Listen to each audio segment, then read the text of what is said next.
ขอความเจริญในธรรมและความผาสุกทางใจ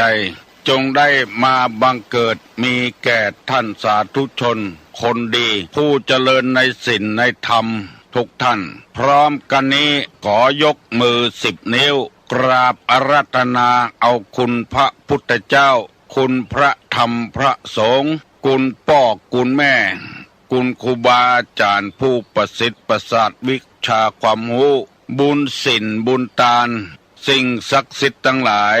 อันมีพระสยามเทวาธิราชพระบรมธาตุดอยสุเทพและครูบาเจ้าศรีวิจัยเป็นต้นขอได้โปรดมาอภิบาลปกปักรักษาพระสงฆ์พระเจ้าพระเนนเถนน้อยและท่านผู้รับฟังรายการทุกคนทุกท่านเพื่อปากันมีความสุขกายสุขใจเหมือนกันทุกตนทุกองค์ทุกผู้ทุกคนตลอดกาลนานมาแถมแล้วเน้อเสียงก้องเสียงกองเสียงมองต่ำเข้าเสียงตุเจ้าเทศนาธรรมมาเยี่ยมมาใจท่านสาธุชนคนดีทั้งหลายถึงบ้านถึงจองเพื่อเอาธรรมะแบบรากหญ้าแบบธรรมดามาฮือพ่อแม่พี่น้องทั้งหลายฟังก่อนที่จะได้ฟังนี้ขอเชิญชวนมวลพุทธบริษัททั้งหลายไหว้พระเหมือนกับนักมวยไหว้ครู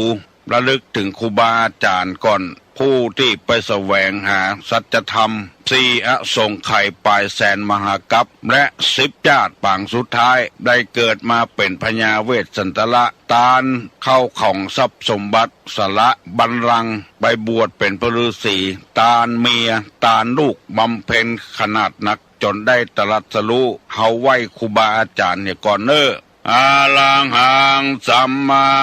สัมพุทโธภควาพุทธังภวันตังอภิวาเทมิกราบสวากขาโตภควตาธัมโมธัมมังนัมสสามิกราบสุปฏิปันโนภควโตสาวกสังโฆสังฆังนะมามิกราบหันทัพไมยังพุทธัสสะภควโตบุพาภะคณะมะกะลังกะโลมาเสนะโมตัสสะภควโตอะระหะโตสัมมาสัมพุทธัสสะนะโมตัสสะภควโตอะระหะโตสัมมาสัมพุทธัสสะนะโมตัสสะภควโตอะระหะโตสัมมาสัมพุทธัสสะพุทธังสรณังกัจฉามิธัมมังสรณังกัจฉามิ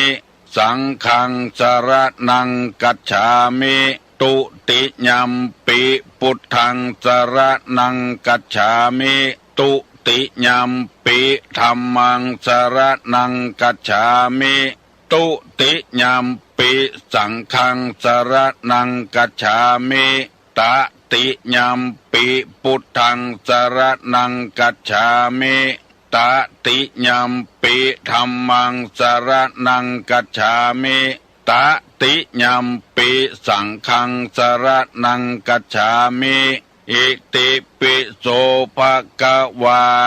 อะระหังสัมมาสัมพุทโธวิชชาจรณะสัมปันโนสุขโตโลกาวิทูอนุตตโลปุริสาธัมมสาละถิสัทธาเทวมนุษสานังพุทโธภควาติสวากขาโตภควตาธัมโมสันติติโกอากาลิโกเอหิปัสสิโกโอปนะยิโกปัจจัตตังเวทิตโพวินยูหิติสุปฏิปันโนภควโตสาวกสังโฆ อุจุปฏิปันโนภควโตสาวกสังโฆญาญะปฏิปันโนภควโตสาวกสังโฆสามิจิปฏิปันโนภควโตสาวกสังโฆญาติตังจัตตาลิปุริสายุคานิอัฏฐปุริสาปุคลาเอสาภะคะวะโตสาวกสังโฆอาหุไนโยปาหุไนโยทักขิไนโยอัญจลิกาละนิโยอนุตตะลังปุญญเขตังโลกัสสาติกราบหนึ่งกราบสองกราบสามอะยังมาเสียงก้องเสียงก้องเสียงมองต่ำเข้าเสียงตุเจ้าเทศนาธรรมมาถึงหอถึงเฮือนถึงบ้านถึงจองแล้วเพื่อให้ท่านสาธุชนทั้งหลายได้สดับรับฟังพระธรรมคำสั่งสอนในทางพระพุทธศาสนาให้แจ่มแจ้งขึ้นหลายคนบอกว่าฟังธรรมแล้วรู้สึกชื่นใจดีใจโดยพระสงฆ์พระเจ้าปัจจุบันนี้มีความรู้งายของที่คว่ำอยู่เมินมาแล้วไผ่บ่ได้หันเวลานี้พระสงฆ์ในจังหวัดเชียงใหม่ปากันระดมกันงายของที่คว่ำไว้เมินแล้วเปิดให้ศรัทธาตายกทั้งหลายฟังได้มีความรู้ความเข้าใจเรื่องพระศาสนายิ่งขึ้นเมื่อฟังนักเข้าแล้วคนเฮาจะบักกล้าทำความชั่วกล้าหาญที่จะทำคุณงามความดีเพื่อให้ชุมชนได้เข้มแข็งเมื่อชุมชนได้ฟังธรรมะกลัวบาปกลัวกรรมกลัวโทษความวุ่นวายมันจะบ่เกิดขึ้นเพื่อต่อต้านสิ่งเหล่านี้ที่ว่าพระเจ้าสะดุ้งมารก็เพราะหมู่เนี้ยที่เฮาสะดุ้งหวาดกลัวกันต่างๆนานาช่อกันโกงกันปลุกระดมกันให้เข้าใจที่ผิดเนี่ยให้เจ้าบ้านเจ้าจองเสียเงินเสียทองเวลานี้หมู่ที่ฟังธรรมแล้วบ่ได้นำไปปฏิบัติหรือว่าบ่ฟังกำไผรัฐบาลเพิ่นก็เป็นห่วงเจ้าบ้านเจ้าเมืองผู้ฮู้ผู้รักทั้งหลายก็เป็นห่วงเพราะว่าไปหมกมุ่นอยู่การพนันเปิ้นพยายามดับการพนันเพราะเป็นเหตุให้คนเฮานี้ขี้ค้านบ่ใครเนี่ยการหวังได้เงินได้ทองจากการเล่นพนันเป็นต้นว่าฤดูนี้เป็นฤดูบอนฟ้ากันมกมุ่นอยู่แต่บ่ใครเนี่ยเวียกเนี่ยการบ่ใครทำการทำงานบ่ใครอ่านหนังสือหนังหาทั้งที่เปิ้นเตะให้พอเฮาพอแห่ให้มันสมใจเห็นแล้วก็บ่ปอเตื้อมาใส่กันแถมจนหมดเงินหมดทองกันเทกระเป๋ากันเป็นหนี้เปิ้นโดยแถมหาทางออกบ่ได้ไปกายาบ้าไปจี้เอาทองบักกี่วันนี้ตัวก็ไปบ่รอดตำรวจยับทองก็ได้คืนเฮาอยู่เฉยตามศีลตามธรรมดีกว่าพอก็พอเห็นพอละมาถ้าไปเล่นมันกลับอกกลับใจจะอีแล้วก็ถึงเฮาได้เขาบ่จ่ายเฮาก็ฟ้องบ่ได้เพราะการพนันนี่ฟ้องกันบ่ได้เนี่ยโบราณเปิ้นถึงว่าเปิ้นเนี่ยตัวเนี่ยตามเกี้ยอันเดียวนี่กรรมโบราณเปิ้นว่าตามเกี้ยนี่ต้องตาม2 อัน 3 อันก่อนอันหนึ่งดับอันเปิ้งอันหนึ่งยังลูกอยู่เปิ้งกันไปเปิ้งกันมาอันนี้ตามเกี้ยอันเดียวเปิ้นเฮาว่าเกี้ยไม่ไม้มันหาที่เปิ้งบ่ได้พอมันดับแล้วก็ดับละมาเสาะต่อที่อื่นแทนคนเฮาก็นอกจากมาฟังกำไผ่แล้วควรจะมีสามัญสำนึกพ่องคนใดก็ใคร่รวยคนใดก็ใคร่ถูกเมื่อมันบ่ถูกขึ้นก็หมดโกหมดโกกคนผู้ดีคนที่มีชื่อมีเสียงล้มละลายก็เพราะการพนันนี่เองต้องมีลวดลายต้องมีอย่างหลายอย่างเกี่ยวกับดวงเกี่ยวกับชะตาเฮา ถ้าจะตาเฮาบดีเนี่ยไปเล่นจะได้มันก็เสียหมดเสียดายเงินอยู่ในกระเป๋าจัดดีอยู่ในธนาคารจัดดีแล้วไปล้นไปเล่นตัวเปิ้นเกิดมันบ่ถูกมาเสี่ยงบัดใจน้อยๆตั้งแต่10,000ขึ้นไปบัดใจ10 บาท20 บาทเอาเวลาที่ไปนั่งพอทำงานก็บ่คืบหน้าเงินก็บ่ได้มีก็เสียกับเสียในทางธรรมะพระพุทธศาสนาเปิ้นฮ้องว่าอบายมุขนักเลงเล่นการพนันนี่เป็นอบายมุขอบายนี่เป็นว่าหนทางที่บดีหนทางที่บประเสริฐหนทางที่ล้มเหลวมุขะนี่แปลว่าปากมุขตวนี่ปากมันและอย่างที่เฮาเข้าไปวัดไปหันหน้ามุขวิหารปากทางเข้าวิหารอบายมุขนี่หนทางที่เข้าไปสู่อบายอบายนี่มีนรกเดรัจฉานเปรตอสุรกายเป็นไปได้หมดตกนรกทั้งเป็นหมดเงินหมดทองเป็นหนี้เป็นสินเปิ้นกินก็บ่ลำนอนก็บ่หลับค่าตัวเก่าฮื้อปนหนี้ปนสินไปเหียมาจำเป็นสักหน่อยที่จะเอาชีวิตไปแลกกับการพนันอันนี้ตกมรณก2ไปเป็นเดรัจฉานเมื่อบะซ้ายบะแตนเปิ้นก็ด่าหัวไอ้วอกไอ้หมาเป็นสัตว์เดรัจฉานไปเหียแล้วเป็นเปรตคือว่าซุบสับเสาะว่าหากินเป็นอรูสุรกายเป็นเปรตนี่นึกว่าไผจะฮื้อยืมฮื้อกู้ฮื้อยืมเมื่อบ่ได้ก็ขึ้นร่อ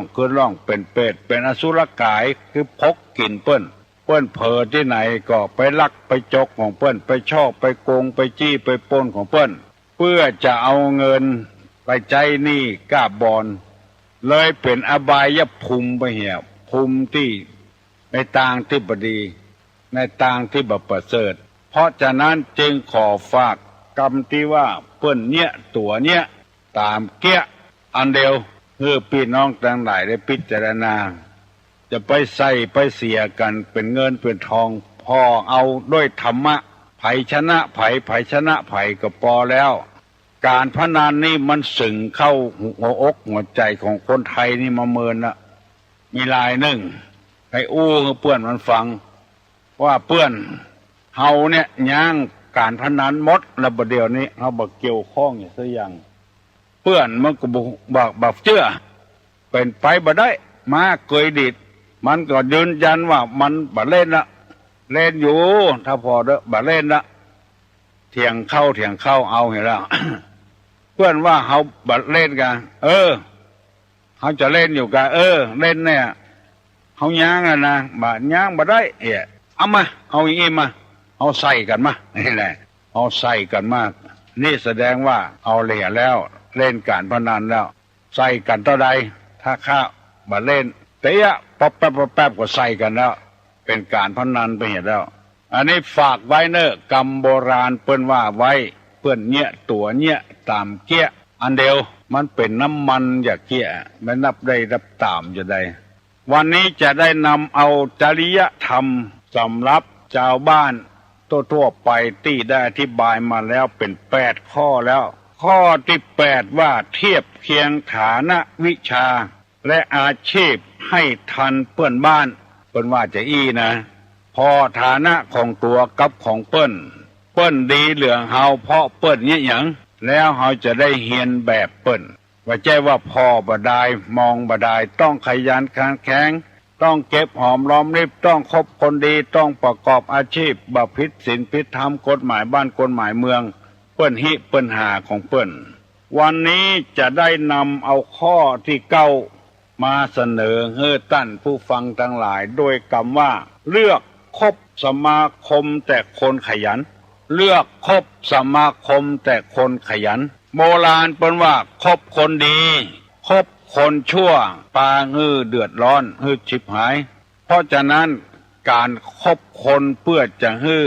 ฐานะความเป็นอยู่ของเราเจริญรุ่งเรืองขึ้นอย่าไปคบคนบดีคบคนพาลไปหาผิดคบบัณฑิตพาไปหาผลเปิ้นบอกว่าฮื้อคบแต่คนขยันค คนใดคนหนึ่งถ้าไปอยู่ในหมู่คนขยันบ่มีวันที่จะตกทุกข์ได้ยากจะต้องทำการทำงาน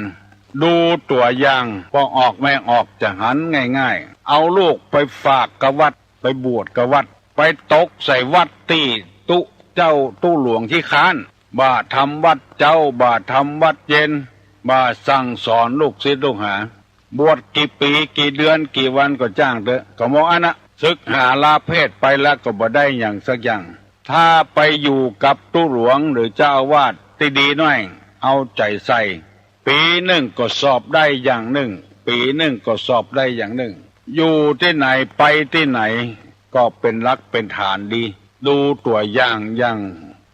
วัดพระบรมธาตุเจ้าโดสุเทพพระเนนเถนเจ้าไปอยู่กับเจ้าคุณเปิ้นมีปฏิปทาดีตื่นเจ้าขึ้นมาก็ทำวัดค่ำมาก็ทำวัดใกล้จะนอนก็ทำวัดลูกศิษย์ลูกหาที่ไปอยู่ตามวัดต่างๆได้นำเอาปฏิปทาของท่านเจ้าคุณเทพวรสิทธาจารย์ไปปฏิบัติตกที่ไหนก็งอกงามไพบุญที่หั่นตกวัดอินทขินวัดเจ็ดลินวัดต่างๆที่เปิ้นสร้างใหม่วัดโลกโมลีนี่พระสงฆ์พระเจ้าได้นำเอาปฏิปทานั้นมาใจวัดวาก็เจริญรุ่งเรืองขึ้นก็หากเกิดมายังบ่ถึง4 ปี5 ปีมีชื่อมีเสียงขึ้นมาทำการทำงานได้กูอย่างเอานักเรียนมาอบรมเอาข้าราชการมาอบรมพระเนนเถนเจ้าลูกเจ้าปฏิบัติตามหลักที่ท่านเจ้าคุณเปิ้นปฏิบัติมาบางวัดนี่เกิดขึ้นมาอายุจะเป็น100-200 ปีเป็นพันปีก็มีเป็นวัดอยู่อย่างนั้นนะมาได้ทำประโยชน์ไอ้อย่างมามีปฏิปทาอย่างให้ลูกศิษย์ลูกหาได้ดำเนินการเพราะฉะนั้นชีวิตของคนเฮาทุกคนจะต้องพอต้องกอยเพื่อนชาวบ้านใกล้เฮือนเคียงคือคบหาสมาคมคนที่มีความคิดริเริ่มคนที่มีความคิดสร้างสรรค์เลือกแก่บ้านเลือกกำนันก็ต้องเลือกคนที่สร้างสรรค์นำเอาโครงการต่างๆมาให้เจ้าบ้านเจ้าจองได้ปฏิบัติเสาะหาโครงการต่างๆมาให้เจ้าบ้านได้ทำได้เงี้ยได้สร้างสารโกยกาสารเปียดกาสินค้าโอท็อปพอบ้านใต้บ้านเหนือเปิ้นเจริญรุ่งเรืองขึ้นแต่บ้านตัวเองมันเจริญรุ่งขึ้นเพราะว่าไปได้ผู้นำที่บดีหมู่นี้เป็นต้นบ้านบางบ้านนี้ผู้ใหญ่บ้านเปิ้นขอร้องเจ้าบ้านไหนให้ขายเหล้าเหียตี้เดียวก็พอละบ้านบางบ้านนี่ขายกูชอกกูมุมคนซื้อกินง่ายมีการมีงานอย่างน้อยเดียวก็ซื้อเหล้ามากินกันบอกว่าจะเป็นในวัดในวางานศพงานซากเอาเหล้ามาตั้งกันเป็นวงมันนึกถึงว่าในวัดเป็นสถานที่ปฏิบัติธรรมเว้นเหียสักตี้ก็พอบ่ได้ก็เพราะเหตุว่าบ่พ่อบ่กอยบ้านเหนือบ้านใต้เปิ้นเว้นเหียสักตี้ในวัดในวาย่างมาเลี้ยงเหล้าบ่เลี้ยงยากันให้กินหรือบ่กินทั้งนอกทั้งป้างกินที่เปิ้นขายกันเพราะเหตุว่าผู้ที่ปกครองบ้านบ่พอบ้านใต้บ่พอบ้านเหนือเปิ้นอันเนี้ยของื้อพี่น้องทั้งหลายฟังแล้วนำไปพิจารณาคือคบแต่คนขยันที่จะนำความเจริญมาสู่ครอบครัวอย่าไปคบกันโคกับคนขี้ขันถ้าคบคนใดอย่าเป็นอย่างนั้นเพราะว่านิสัยมันติดไปดูละอ่อนบะเดียวหมู่ทดลองวิทยาศาสตร์คบกันแต่เนิ่นโจรเอาไปแข่งขันนอกประเทศได้รางวัลที่1ก็มีคนไทยเฮานี่คบกันเล่นกีฬาคนเฒ่าก็คบกันขยันออกกำลังเดินพ่องนั่งพ่องฟังเพลงพ่องไปเต้นกันอันเนี้ยถูกต้องแล้วถูกต้องตามหลักธรรมเนี่ยก็กลุ่มรุมลากันออกกำลังกันไปเต้นกันมีหลายบ้านที่มาขอความร่วมมือตุลุงขอซื้อแอมมิฟายเพื่อเปิดเพลงเต้นลำกันมวยจินพ่องอย่างพ่องเมื่อมาหันแล้วตุลุงก็หันอกหันใจพยายามรวบรวมเงินทองได้ก็เอาฮื้อเปิ้นเพราะเปิ้นคบกันในทางที่ดี บ่คบไปกินเหล้ากินยาหมู่นี้เป็นต้นธรรมะข้อนี้ขอฝากพี่น้องทั้งหลายที่มุ่งหวังความเจริญใส่ตัวเองใส่ครอบครัวพยายามคบแต่คนขยันขันแข็งมันอดทนทำวัดเจ้าทำวัดเย็นตึงวันไม่ได้ขาดมันอบรมสั่งสอนพระเนนเถนเจ้ามันป้อนวิชาความรู้ให้แก่พระแก่เนนให้อยู่ในศีลกินในธรรมบ่ใจปล่อยปะละเลยไปเลยความเจริญยังบ่เกิดขึ้นวัดบางวัดเกิดขึ้นมาบ่กี่ปีเจริญรุ่งเรืองขึ้นคำว่าเจริญรุ่งเรืองนี่บ่ใจว่ามีกุฏิใหญ่วิหารใหญ่โบสถ์ใหญ่อย่างเดียวใหญ่บ่ได้และบ่ได้ใจประโยชน์ก็บ่มีสาระสร้างกุฏิหลังบ่เละบ่เล่นอยู่2 ตนสร้างวิหารหลังบ่เละบ่เล่นตลอดปีตลอดแล้งบ่จวนศรัทธาใส่บาตรญาติตกแปลงศาลาหลังจัดใหญ่ปิดไว้อย่าวันค่ำคืนหุ่งไผบ่ได้ใจก็บ่มีสาระบ่มีประโยชน์ถ้าแปลงแล้วได้ใจแปลงห้องสมุดให้คนมาอ่านหนังสือเก็บของเก่าของแก่เป็นไถเป็นแอกเป็นเฟือเป็นหม้อนึ่งให้เข้าที่คนเก่าคนเฒ่าคนแก่เปิ้นใจซอยตะกอนเก็บไว้เป็นพิพิธภัณฑ์บ่ต้องมีก้ามีศิลป์อย่างใดหรือว่าอาคารต่างๆเอาพระเอาเนนมาเรียนหนังสือจะเป็นนักธรรมก็ได้บาลีก็ได้อภิธรรมก็ได้เฮือได้ห้ำได้เรียนพระธรรมวินัยก็ยังแควนน้อยพอเปื้อนบ้านใต้บ้านเหนือวัดใต้วัดเหนือเฮือคบแต่คนขยันเอาลูกศิษย์ลูกหาลูกหลานเลนไปฝากวัดที่ขยันแล้วมันจะได้เจริญรุ่งเรืองขึ้นนำเอาปฏิปทานั้นมาใจแล้วชีวิตของเฮาจะมีความหมายขึ้นที่เฮาเคยหันทีวีรถเสียอะไรเสียเปลี่ยนได้แต่ชีวิตของคนนี่มันเปลี่ยนบ่ได้เพราะมันหายากมีดวงเดียวอันเดียวพอมันดับไปแล้วก็หมดเรื่องแล้วแต่ว่าอย่าไปขอให้มันดับง่ายๆอยู่อย่างเศรษฐกิจพอเพียงครอบครัวที่มีความอบอุ่นจะไปปล่อยปะละเลยท่านผู้หวังความเจริญใส่ตัวให้คบหาสมาคมแต่คนขยันตามในหลักจริยธรรมของชาวบ้าน10 อย่างที่ตุลุงนำมาเสนอให้พี่น้องทั้งหลายได้ฟังกูเจ้าไปฟังเบื่อฟังนายฟังก่ายเถอะเนอตุลุงนำมาเสนอเพื่อเป็นการสร้างสรรค์วิทยุชุมชนเกิดขึ้นอยู่เรื่อยๆเพื่อจะให้ชุมชนได้ฟังแล้วเข้มแข็งขึ้นได้ฟังกำกันขึ้นบ่ให้ลูกอำนาจแก่ความอยากที่เกิดขึ้นข้อนี้หมายความว่ากึดได้จะได้เนี่ยอย่างอันใครว่าจะได้ว่าอย่างอันนี้ลูกอำนาจแก่ความอยากความต้องการของตัวสมาคมสังคมชมรมจะเป็นจะได้บ่เข้าใจแต่ขอให้เอากำกึดของตัวไปใจก็เป็นการดีกันละผิดบ่ฮู้ถูกบ่ฮู้อันนี้เปิ้นฮ้องกันว่าลูกอำนาจแก่ความอยากที่เกิดขึ้นบางทีมันดีอยู่แล้วคิดได้จะได้บอกว่าเอามาปรับปรุงแก้ไขทำไมลุไปเหี้ยเปิ้นทำตัวทำโดยเปิ้นบ่เหมือนเปิ้นหันหลายละทีแรกนี่เอาจริงเอาจังแท้ๆเหมือนเข้าแบบเนี้ยละหมอนั้นว่าฮื้อหมอนี้ว่าฮื้อใจอ่อนหุยหายตุยตายไปเหี้ยแล้วตั้งชมรมตั้งอย่างกลุ่มแม่บ้านกากลุ่มเกษตรกากลุ่มมันอย่างก็เยอะเหมือนเข้าหุยหายตุยตายเห็นละบ่เป็นรักเป็นฐานตั้งกลุ่มหนุ่มกลุ่มสาวไว้เหมือนเข้าหุยหายตุยตายไปเหี้ยบัดเนี้ยเหมือนเปิ้นเหมือนต้านลูกอำนาจแก่ความอยากที่เกิดขึ้นท่านผู้ฟังทั้งหลายตุลุงพยายามป้อนความรู้ให้แก่ท่านทั้งหลายหงายสิ่งที่มันคว่ำไว้ให้เฮาได้ฟังกันจริยธรรมของเจ้าบ้านนะถ้าปฏิบัติได้ตามหลักเนี้ยอยู่สบายเลยบ่จำเป็นต้องร่ำต้องรวยบ่ต้องมียศถาบรรดาศักดิ์